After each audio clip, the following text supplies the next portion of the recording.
नमस्कार, times now Bharat पर आपका बहुत बहुत स्वागत है। आपके साथ मैं हूं राकेश पांडे। शाम के 5 बजने वाले हैं। वक्त हो गया देश के सबसे पसंदीदा डिबेट शो राष्ट्रवाद का। राष्ट्रवाद यानी देश से बढ़कर कुछ नहीं। वक्त पर नॉन स्टॉप धमकी और हिंसा। मोदी झुकेंगे नहीं, मौलाना नेता सब मिल रहे, क्या प्रधानमंत्री मोदी को इसके बाद झुका देंगे? और सबसे बड़ा सवाल कि बंगाल से 10,000 दंगाई, हिंदू घरों पर स्याही वाला सबूत आ गया। क्या वक्फ विरोध में हिंदुओं पर हमला सुनियोजित था? वक्फ पर मामला देश की सबसे बड़ी अदालत में है। 5 मई अगली तारीख है जब सुनवाई होगी, लेकिन उससे पहले सड़क पर धमकाने और डराने का खेल जारी है। मौलाना लक्ष्मण रेखा पार नहीं करने की चेतावनी दे रहे तो सियासी दल मुस्लिमों के सब्र की दुहाई दे रहे हैं। महबूबा मुफ्ती तो सरकार की तुलना आतंकियों से कर रही। इन सबके बीच बंगाल दंगे से पहली रिपोर्ट आ गई, जिसमें हिंदुओं पर हमले वाली बात सच होती दिखाई दे रही है। करेंगे चर्चा, लेकिन सबसे पहले इस रिपोर्ट को ध्यान से देखिए।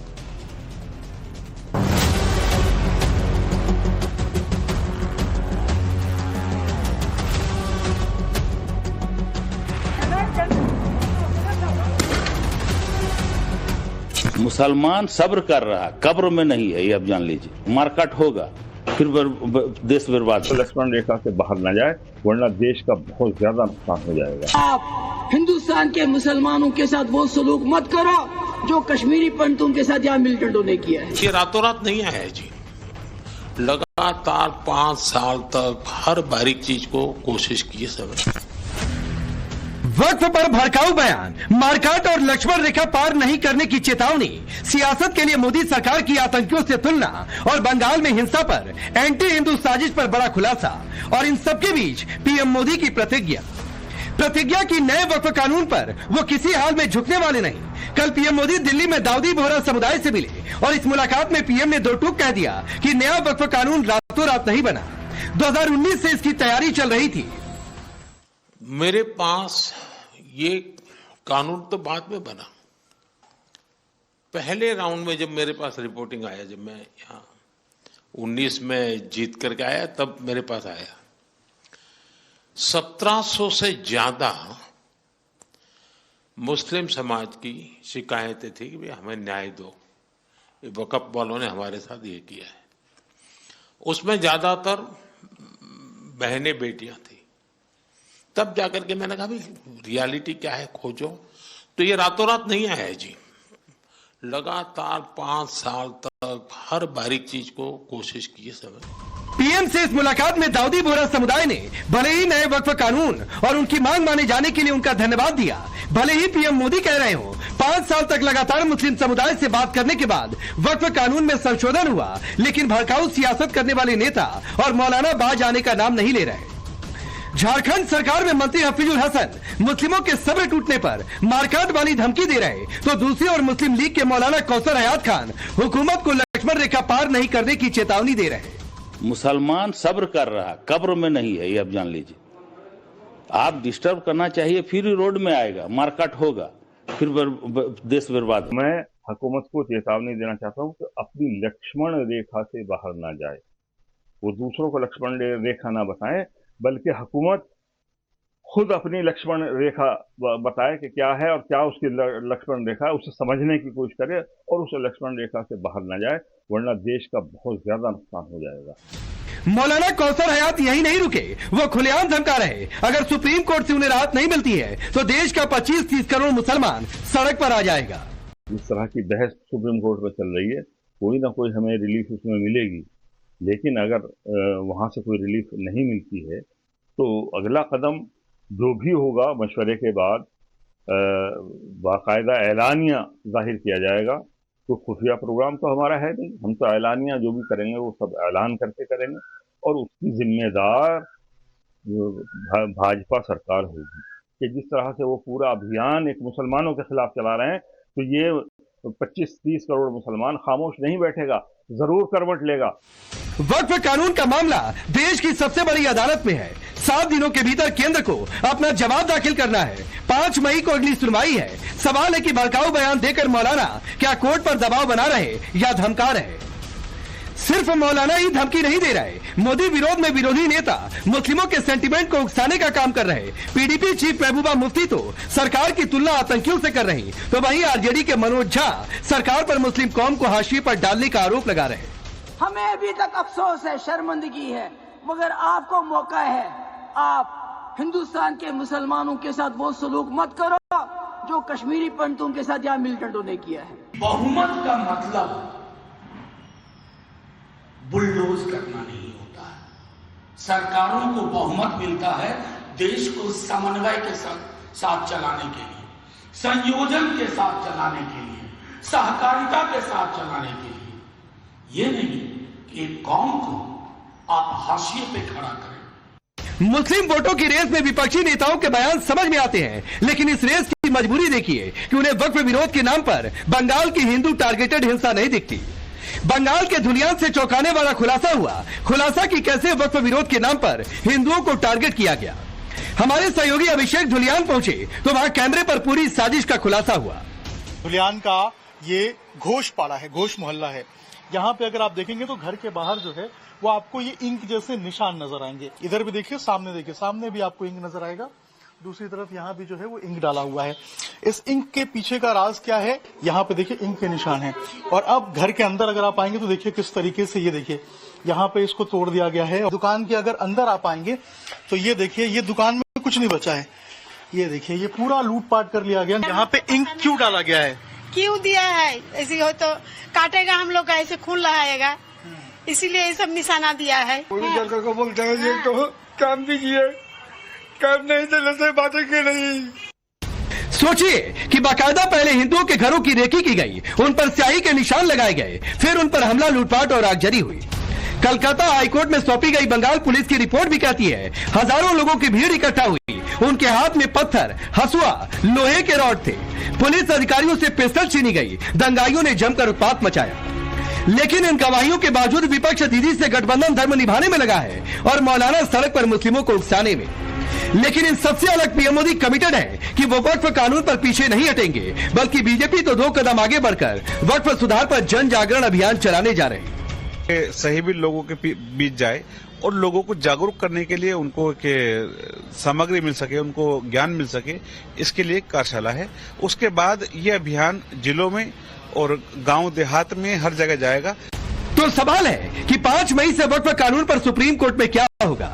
अगर सुप्रीम कोर्ट राहत नहीं देता है तो क्या कट्टर गैंग सड़क पर उत्पात मचाने की कोशिश करेगा या फिर देश का आम मुसलमान ही उनके इस प्रोपेगेंडा को धराशायी कर देगा। सबसे बड़ा सवाल कि वक्फ पर पीएम मोदी की आगे की तैयारी किया, खास तौर पर तब जब वो वक्फ पर खुद इतने कमिटेड है। Bureau report, times now Bharat. अब सोचिए कि कौम को हाशिए पर डाला जा रहा है, ऐसी बात कही जा रही, लेकिन बंगाल में हिंदू हाशिए पर डाल दिए गए, उस स्याही वाले सबूत पर सबकी जुबान खामोश है। पहले मैं आपका परिचय आज के मेहमानों से करवाता हूं। विजय शर्मा भारतीय जनता पार्टी के नेता और प्रवक्ता, नाजिया इलाई खान पॉलिटिकल एनालिस्ट के तौर पर, हाजी मेहरदीन रंगरेज एमआईएम के नेता हैं, सैयद जवाद पॉलिटिकल एनालिस्ट के तौर पर, फराज किदवई है समाजवादी पार्टी के नेता और प्रवक्ता, कंचना यादव है आरजेडी के नेता और प्रवक्ता। आप सभी का बहुत बहुत स्वागत है। मेहरदीन, जरा मुझे समझाइए, लक्ष्मण रेखा मौलाना कैसे तय कर रहे हैं, और नहीं तो क्या मारकाट हो जाएगी इस देश में? क्या बयान है?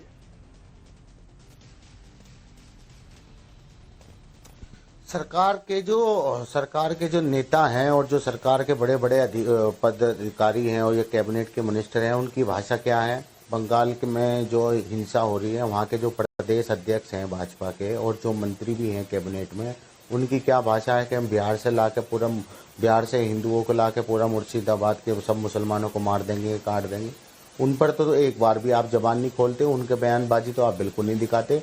न शुभेंदु अधिकारी की आपने जो बयानबाजी कर रहे हैं वो वहाँ पर जो है जिस तरीके से कि मुसलमानों को हटा दो, मुसलमानों की हमें कोई जरूरत नहीं है, कोई अल्पसंख्यक मोर्चे की कोई जरूरत नहीं है, उस पर तो आप नहीं बताते। अगर कोई और दूसरे पक्ष का अगर खास तौर से मुसलमान वर्ग हो, अगर वो कोई बयान दे दे तो उसको आप इस तरीके से चलाते हैं राकेश भाई, पूरा माहौल बनाने के लिए। तो ऐसा क्यों करते हैं आप बैलेंस बनाइए। अगर आपको मैं बताऊं माहौल कौन बना रहा है, अगर आपको जो है माहौल कौन बना रहा है मैं बताऊं। लक्ष्मण रेखा पार नहीं, मारकाट हो जाएगी। बंगाल पर बात करना है आपको, बंगाल पर बात करना है मेहरदीन आपको, तो चलिए बंगाल पर बात कर लेते हैं। हिंसाग्रस्त घरों पर स्याही के निशान लगे, स्याही वाले घरों को टारगेट किया गया और उन्हीं घरों पर हमला हुआ जिन पर स्याही के निशान थे। छोड़ दीजिए हमारी ग्राउंड रिपोर्ट, सरकार की रिपोर्ट है, झूठी बात और टीएमसी गवर्नमेंट की रिपोर्ट है। अरे आपके कहने से झूठ थोड़ा नहीं हो जाएगा, और तस्वीरें झूठ नहीं बोलती हैं। अच्छा सुनिए, ग्राउंड रिपोर्ट है। मुश्किल हालातों में अभिषेक ने जाकर वहां पर रिपोर्ट भेजी है और तस्वीरों के जरिए रिपोर्ट भेजी है, तो थोड़ी सी हिम्मत रखा करिए सुनने की और सच सुना करिए। एक्सपोज हो रहे हैं तो बेचैन मत होइए मेहरदीन। अरे सर सुनिए, अच्छा अरे एक्सपोज अभी मैं आपको करता हूं, रुकिए सुनिए। आप भी बीजेपी ने और बीजेपी के जितने बंगाल के नेता हैं उन्होंने 9 तस्वीरें जो है ट्वीट करी जो दिखाया कि हिंसा की तस्वीरें हैं, तो कि उसमें से 8 तस्वीर सीए और एनआरसी के आंदोलन की थी। दिखाइए कौन सी, तो पूरी दिखाइए तस्वीर कौन सी सीए एनआरसी के आंदोलन की थी, वो तो पूरा दिखाइए ना मेहरदीन, दिखाइए। मैं चैलेंज कर रहा हूं, कई सारी तस्वीर डाली हुई दिखाइए करनी पड़ी। अरे दिखाइए, साबित करिए, यहाँ पर दिखाइए। कर रहा हूं। अरे भाई साहब आप तो चैलेंज ही करते रहेंगे, आप देखते ही नहीं उस वर्ग को। करूंगा ना चैलेंज। अरे वो पूरा बात स्वीकार नहीं करेंगे मेहरदीन। अच्छे तस्वीर देखिए, घरों पर स्याही के निशान, और बंगाल पुलिस की रिपोर्ट बता रहा हूं जो कलकत्ता हाईकोर्ट में सौंपी गई है कि 8 से 10,000 लोग पहुंचे, 4:30 बजे के आसपास भीड़ उग्र होती है, लोहे की रॉड, हसुआ, दूसरे हथियार, पुलिस अधिकारी की पिस्टल छीनी गई, 10 राउंड गोलियां भरी थी ग्लॉक पिस्टल में। टीएमसी गवर्नमेंट की रिपोर्ट है, उनकी पुलिस की रिपोर्ट है, आप उस पर चुप रहेंगे? देखिए राकेश भाई, हमारा मानना है कि हम जो है हिंसा का कभी समर्थन नहीं करते, मगर जिस तरीके का माहौल ये मारकाट वाली बात बड़े प्रेम की बात है क्या? देश में बनता कोई आकर कह दे कि मुसलमान सब्र करे बैठा है, सब चीजों की नहीं तो इस देश में मारकाट हो जाएगी। पार्टी है, अगर कोई लोग है, मोदी जी और अमित शाह जी हैं, इसके जिम्मेदार अगर कोई लोग हैं तो वो लोग हैं जिन्होंने जो मुसलमानों से मोहब्बत इतनी करते हैं कि बेपनाह मोहब्बत करते हैं, और उनकी पार्टी में इसके जिम्मेदार प्रधानमंत्री मोदी और गृहमंत्री अमित शाह हैं। पत्थर हाथ में लेकर जो दंगाई उतर गए, जिन्होंने पिस्टल छीन लिया, जिन्होंने आगजनी कर दी, जिन्होंने मार दिया, वो निर्दोष हैं, वो मासूम है आपके हिसाब से। तो आपकी परिभाषा आपको मुबारक हो, आपकी परिभाषा आपको मुबारक हो। ये काला कानून कौन लेकर आया? ठीक है, हाँ ठीक है, ये काला कानून कौन लेकर आया राकेश भाई? तो नहीं ठीक है, आज मैं पक्ष के पास बाद में जाऊंगा।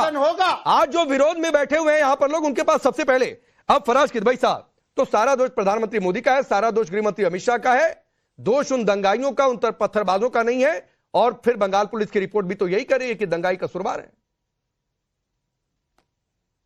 देखिए राकेश जी, सबसे पहले तो ये है कि मैं आज फिर से बोलूंगा और आपको ये फ्रेंडली एडवाइस है कि ये मत करिए। अच्छा, देश को ऐसे मत लड़वाइए कि जिस तरह से आप अपने ही शो में दिखा रहे हैं कि एक कम्युनिटी के घर पे, हिंदू भाइयों के घर पे ये हुआ, हिंदू भाइयों को मारा गया। ये जो भी हुआ किसी भी स्टेट में, चाहे उत्तर प्रदेश में हो, चाहे बंगाल में हुआ हो, या किसी भी स्टेट में हो, चाहे महाराष्ट्र में हो, वो गलत है, उसका हम समर्थन नहीं करते हैं। कड़ी से कड़ी सजा मिलनी चाहिए। लेकिन आपसे हाथ जोड़ करके विनती है कि आप ये काम मत करिए। आग में घी मत डालिए राकेश जी, 20 साल बाद आपको शर्मिंदा होना पड़ेगा। ये मेरी राय है, बाकी आपको एक फ्रेंडली एडवाइस मैं भी दे दूं, मैं भी फ्रेंडली एडवाइस दे देता हूं फराज किदवई साहब। सर, सभी समुदायों की बातचीत करिए, एक पक्ष की बात मत किया करिए। एक समुदाय पत्थरबाज, वो बच्चा हो जाता है, वो मासूम हो जाता है, उसके यहां आप लोग पहुंच जाते हैं चेक लेकर मुआवजे का। लेकिन दूसरा पक्ष जहां पर पीड़ित होता है, आपकी जुबान सिल जाती है, तो सर 20 साल बाद आपको एहसास होगा कि ये निगलेक्ट करना आप लोगों को कितना भारी पड़ रहा है। तो एक फ्रेंडली एडवाइस मैं भी आपको दे रहा हूं, अपनी बात पूरी करिए। राकेश जी, ऐसा कुछ नहीं। समाजवादी पार्टी और हमारी पार्टी जो है वो पीडीए के साथ है, और पीडीए वो समाज है जो कि आर्थिक तौर से, सामाजिक तौर से पिछड़ा हुआ है। अच्छा। लेकिन जाहिर सी बात है कि अगर हम पीडीए की बात करेंगे तो आप उसकी बात नहीं करेंगे। ये कौन लोग हैं जो दरगाह के ऊपर झंडा लिए खड़े हुए हैं? इनके ऊपर कब डिबेट करिएगा। ये जो बीड़ में मस्जिद में ब्लास्ट किया था 2 लोगों में, इनका मैं नाम नहीं बताऊंगा क्योंकि मैं आग में घी का नाम नहीं, काम वाला नहीं करूंगा। ये कौन लोग हैं? इनके ऊपर आप शो कब करिएगा? ये असम के मुख्यमंत्री सदन के अंदर बोलते हैं कि आई विल टेक साइड्स, जो कि कॉन्स्टिट्यूशन और संविधान के ऊपर हाथ रख करके कसम खाते हैं। ये कौन लोग हैं जो एक दलित अगर चला जाता है मंदिर के अंदर पूजा करने तो उसका शुद्धिकरण किया जाता है? इस पर कब डिबेट होगी? और सुनिए, आपने प्रधानमंत्री जी के बारे में कहा था, मुझे 20 सेकंड और दे दिएगा। प्रधानमंत्री जी ने लोकसभा के चुनाव में ह्यूमन वॉच की रिपोर्ट पढ़िएगा कि उन्होंने कितनी जो है वो हेट स्पीचेस दी हैं। और बाकी अभी आप क्या बोल रहे थे कि कुछ आप मुझे बयान सुना रहे थे ना, सुकंदा मजमूदार का बयान सुना है? अभी बंगाल से ही आते हैं ना, उन्होंने क्या कहा आप सुनेंगे या मैं आपको बताऊं कि जब रैली में चलो अपने कार्यकर्ताओं से तो हाथों में डंडे लेकर के चलो। अर्जुन सिंह ने क्या कहा था, भारतीय जनता पार्टी के जो पूर्व एमपी हैं, गिरिराज सिंह, क्या कहते हैं? तो मुझे एक बात बताइए, सुनिए, सुनते अरे फराज किदवई साहब, मैं सुन ही रहा हूं, तो एक बात बताइए ना, एक बात बताइए। आप जो बातें कह रहे हैं, दरगाह पर कोई झंडा लेकर चला गया, उस पर उस दिन हमने किया था और कार्यक्रम में उसकी चर्चा भी हुई थी, कोई उसको जस्टिफाई नहीं कर रहा, पहली बात। दूसरी बात है, मंदिर पर जाकर कोई हमला कर देता है तो मानसिक रूप से विक्षिप्त बता दिया जाता है। तो सर, ये सियासत तुष्टिकरण वाली आप लोगों को मुबारक हो, नहीं, और रही बात बंगाल से किसी ने गलत कहा तो कोई सपोर्ट नहीं कर रहा, लेकिन भाई जब घर पर स्याही लगाकर हमला हो रहा है तो कोई डंडा लेकर भी ना चले, इसको भी आप गलत बता रहे हैं।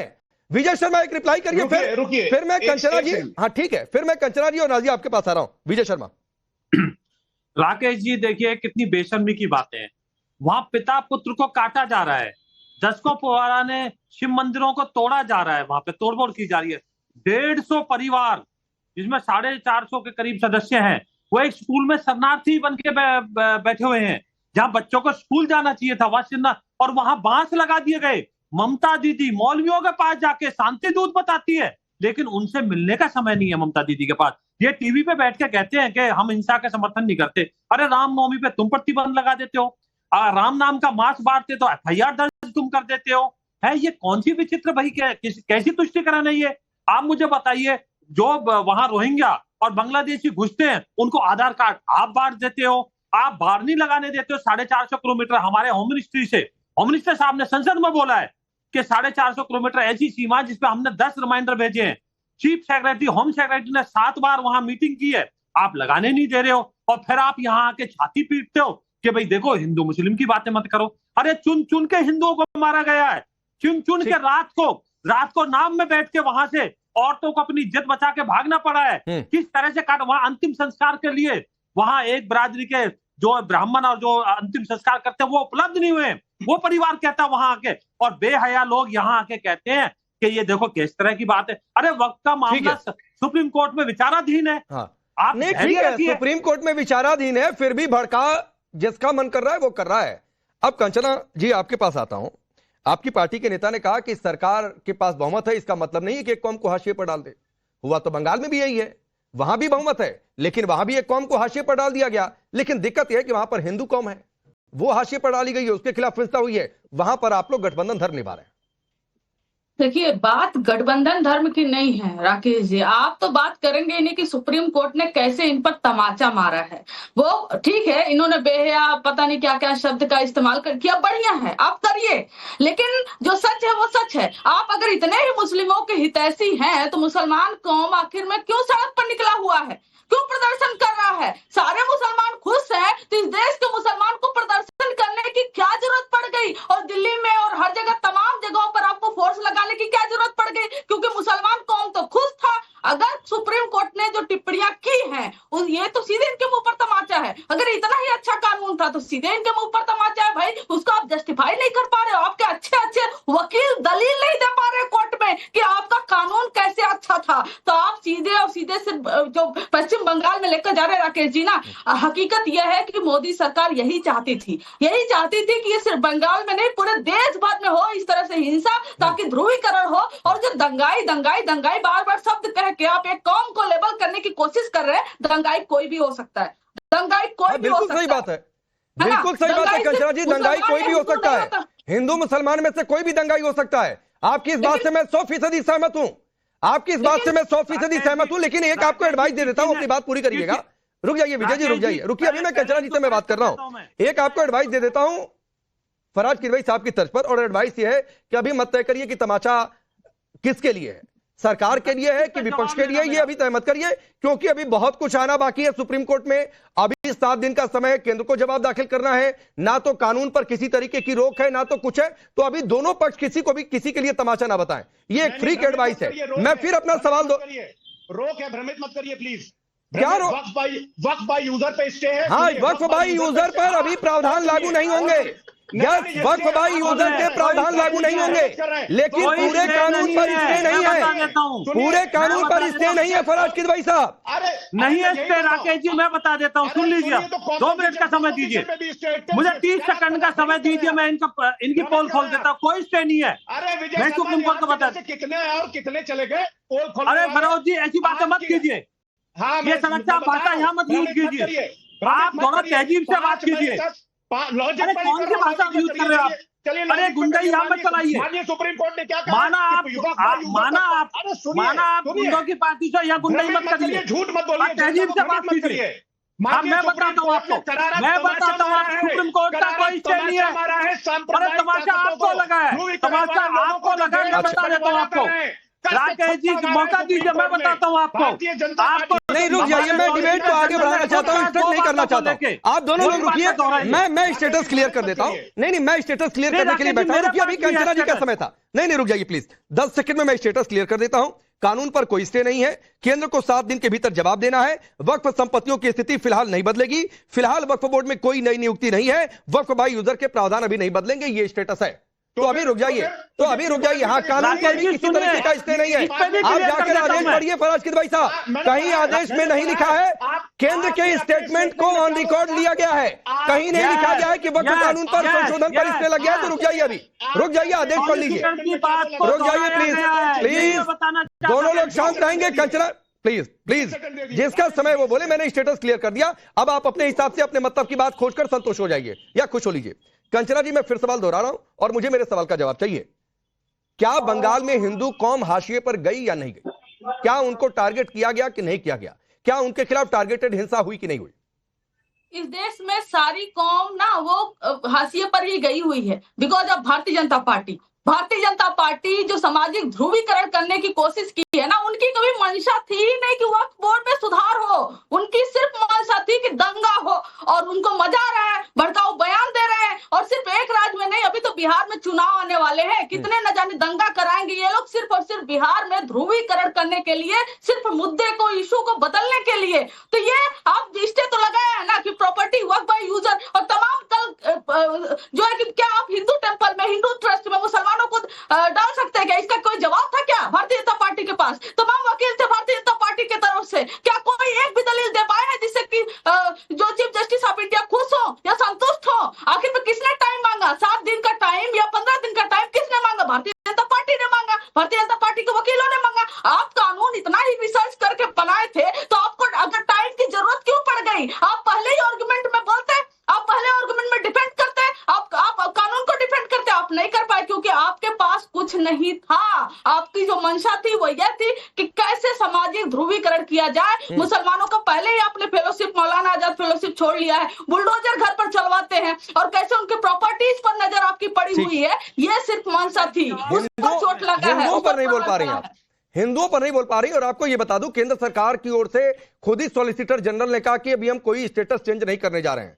तो ये सरकार की ओर से कहा गया है, कोर्ट की ओर से नहीं कहा गया, जिसको स्टेटमेंट पर लिया गया। रुक जाइए, लेकिन नाजिया इलाही, ये अजीब बात है कि हिंदू कौम की बातचीत हो जाए तो वो कौम हिंदू दिखती नहीं है किसी को।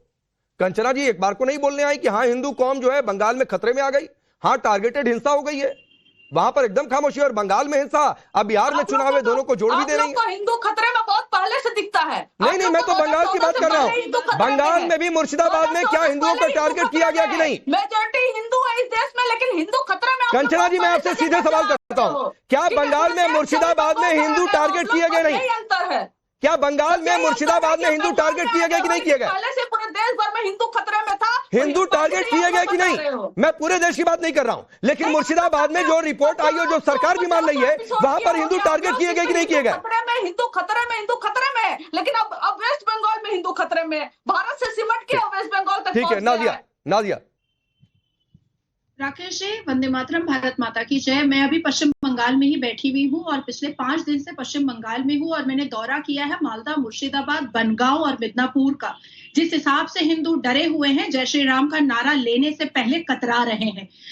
हनुमान जयंती के वक्त में जब मैं कुल्टी और आसनसोल में गई थी तो शत्रुघ्न सिन्हा ने अपनी आवाज से सबको खामोश करवा दिया था। हनुमान जयंती पर जय हनुमान जी की बोल नहीं पा रहे थे। कंचना जी को मैं बोल दूं कि जिस हिसाब से चिन्हित करके गाड़ियां चिन्हित की गई हैं, जो कट्टर राष्ट्रवाद है, घर चिन्हित किए गए हैं जो कट्टर हिंदू है, और लोकेलिटी चिन्हित की गई है जो कट्टर भगवान राम के भक्त हैं, और उन्हीं को चिन्हित करके मारा गया है। जिस तरीके से दलित परिवार के पिता और पुत्र को मारा गया है, उनका गुनाह और पाप क्या था कंचना जी? उनका गुनाह और पाप इतना था कि वो भगवान की प्रतिमा बनाते थे और घर से निकाल करके बोटियों में काट करके मारा गया है। मैंने उसकी ब्लर नहीं, ओरिजिनल तस्वीर और वीडियोग्राफी देखा है और उनके माता पिता से मिलकर आई हूँ। आपने अगर देखा होता ना तो आप रो पड़ती कि इतना दर्दनाक मौत भगवान किसी को भी ना दे, किसी को भी ना दे। अब पश्चिम बंगाल में हिंदुओं की हालत ठीक वैसे ही हो गई है जैसे 1989 से 1991 में कश्मीरी पंडितों की हालत जम्मू एंड कश्मीर में हुई थी। मैं वक्त पर बोलना चाहती हूँ और खिदवाई जी बहुत गौर से सुनिएगा। क्या वक्फ बोर्ड ने वायलेशन 254 का नहीं किया? क्या वक्फ बोर्ड ने वायलेशन आर्टिकल 264 का नहीं किया? मंदिरें टैक्स दे रही है क्योंकि चढ़ावा आता है, मजारों पे चढ़ावा नहीं आता क्या? वायलेशन क्या फंडामेंटल राइट का वक्फ ने नहीं किया? 1500 साल की मंदिरों को कहा जाता है कि वक्फ का है, आधा पंजाब कह दिया जाता है कि वक्फ का है। तो फंडामेंटल राइट आर्टिकल 13 से लेकर के संविधान के आर्टिकल 28 और 35 चैप्टर 3 का वायलेशन अकेले वक्त ने किया है। और आज जब हिजाब उतर रहा है तो तकलीफ हो रही है। ठीक है, ठीक है। नहीं, मैं कंचना जी और फराज साहब दोनों लोगों को एक एक मिनट समय दूंगा जो बातें नाजिया ने कही है उसका रिप्लाई करने के लिए, लेकिन सैयद जवाद ने अभी तक नहीं बोला है। सैयद जवाद, क्या बंगाल में मुर्शिदाबाद में हिंदू टारगेट हुए कि नहीं हुए? नंबर 1। दूसरी बात है कि सियासत की इंतहा देखिए कि भाई सरकार की तुलना आतंकियों से हो रही है। आज कश्मीरी पंडितों पर कत्लेआम हुआ तब वो दिख रहा है वक्फ के बहाने। जी राकेश भाई, बहुत बहुत धन्यवाद आपको और आपके सभी दर्शकों को मेरा जय हिंद जय संविधान। देखिए, पश्चिम बंगाल में जो हिंसा हुई उसका समर्थन मुझे नहीं लगता किसी राजनीतिक पार्टी ने करा है या इंडिया अलायंस के लोगों ने करा है, जैसा कि आरोप मंडले की कोशिश है। और मैं ममता बनर्जी को डिफेंड भी नहीं कर रहा, बिल्कुल ममता बनर्जी की गलती है और ममता बनर्जी से सवाल भी होंगे। उनकी सरकार है तो जवाबदेही उनकी भी तय करनी चाहिए, नो डाउट, कहने में कोई गुरेज नहीं। लेकिन दूसरी तरफ यह है कि जिस पस मंजर के ऊपर वक्फ कानून लेकर के आया गया जबरन तरीके से, तो मैं अब ये कहना चाह रहा था, किसी ने अभी कहा कि बेगैरत, बेहया, बेशरम, बदशक्ल, बदनसीब, बदगैरत, बेहिस लोगों की जो मंशा है कि सरकार अपनी तरीके से हम चलाएंगे, बाकी देश की जनता जाए भाड़ में, जो कहती है वो कहती रहे, हम तो अपने तरीके से चलाएंगे, ये होती है। तीसरी सबसे बड़ी बात कहूं कि जिस वक्त कानून के ऊपर इतना हुआ हल्ला हो रहा है, बीच में नहीं बोला, कौन बोला बीच में? कौन बोला? कौन बोला? कौन बोला ये बदतमीज? ये बीच में बोला कौन? इसको मैं इनसे बीच में इनके साथ बैठना पसंद मैं आता हूँ बीच में। नाजिया रिक्वेस्ट है, एक बार सुन लीजिए और सुनिए सैयद जवाद, ये कोई आपकी भाषा नहीं होती है। आपको नाजिया का बीच में आना अच्छा नहीं लग रहा तो सर आप उसको तरीके से बोलिए, लेकिन आप किसी को बदतमीज कहेंगे ये मैं बर्दाश्त नहीं करूंगा और ये किसी के लिए नहीं बर्दाश्त करूंगा। तो रुक जाइए, संयमित भाषा, आप अपनी बात पूरी करिए।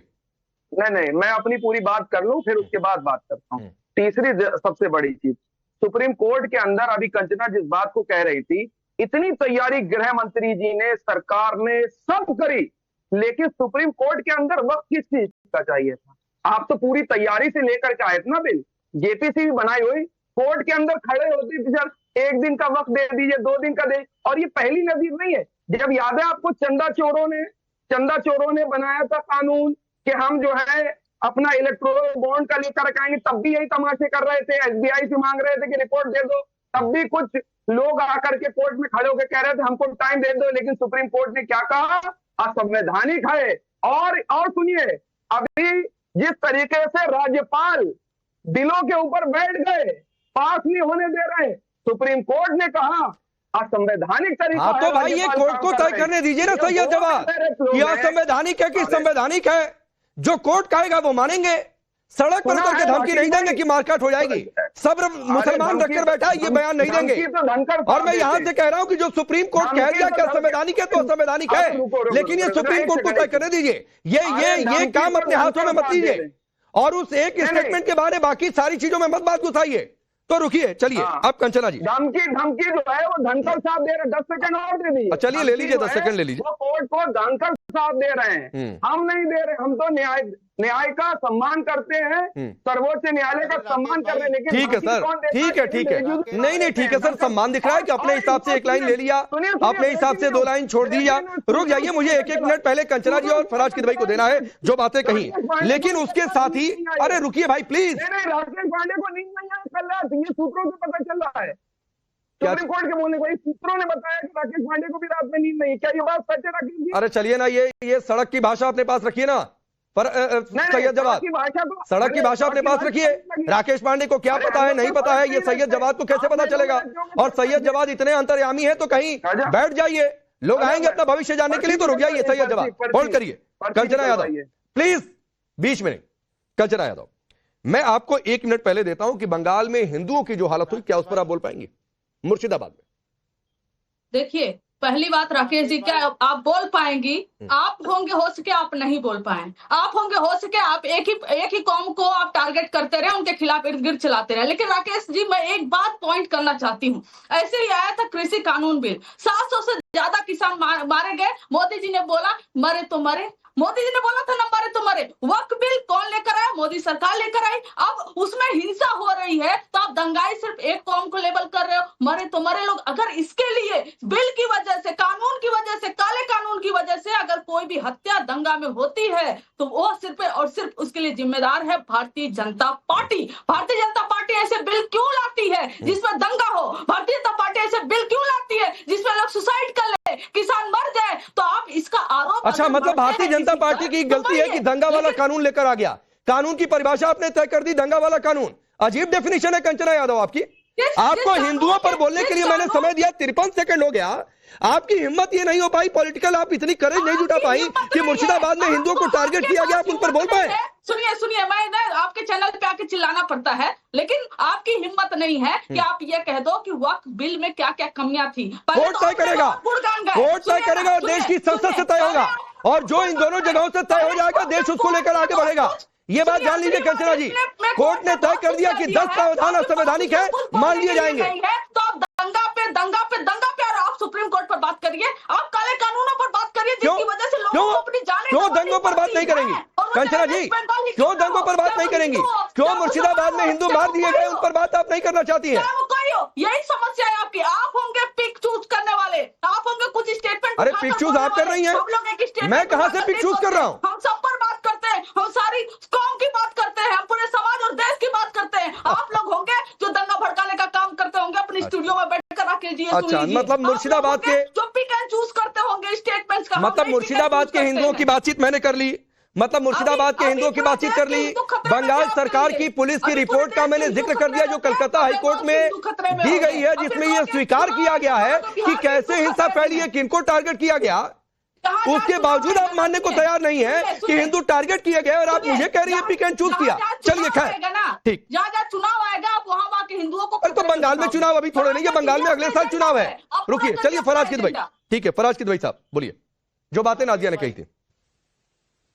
राकेश भाई, राकेश जी, आपके शो में आया हूं आपके जवाब देने के लिए, बाकी किसी और का मैं जवाब न देता हूं ना देना पसंद करूंगा। तो चलिए सर बता दीजिए प्रवक्ता को। नहीं तो चलिए ठीक है, मत दीजिए नादिया का जवाब।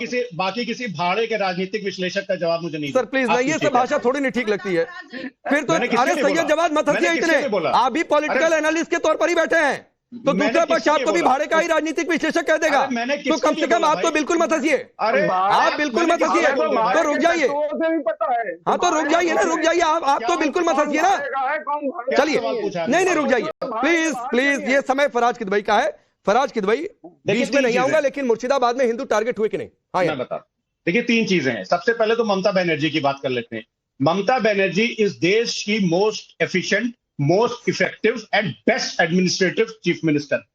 उनका इसलिए विरोध भारतीय जनता पार्टी और मीडिया का एक सेक्शन करता है क्योंकि वो महिला हैं, क्योंकि वो section of the media is महिला विरोधी और भारतीय जनता पार्टी इज महिला विरोधी। ये मैंने क्यों बोला, उसके बैकग्राउंड में बोला है कि एनसीआरबी का डेटा पेज नंबर 33, अगर आप सांप्रदायिक दंगों की बात करते हैं, टेबल नंबर 18.4, जिसमें 2022 में बंगाल में कितने सांप्रदायिक दंगे हुए? 0। कितने हुए? 0। उसके बगल में बिहार में कितने हुए थे? अरे मैंने ये नहीं पूछा फराज किदवई भाई, फराज भाई मैंने ये नहीं पूछा। मेरा एक लाइन का था कि मुर्शिदाबाद में हिंदू टारगेट हुए कि नहीं। 35 सेकंड से ज्यादा समय हो गया, आप नहीं बोल पाए। राज्य सरकार की रिपोर्ट का मैं जिक्र कर रहा हूं, पुलिस की रिपोर्ट का कलकत्ता हाईकोर्ट में जो दी गई उसके आधार पर पूछ रहा हूं, आप नहीं बोल पा रहे हैं और मुझ पर कह रहे हैं कि मैं पिक एंड चूज कर रहा हूं। सर थोड़ी सी पॉलिटिकल करेज हिंदुओं के लिए भी बचा कर रखिए। आप सबका बहुत बहुत शुक्रिया। आज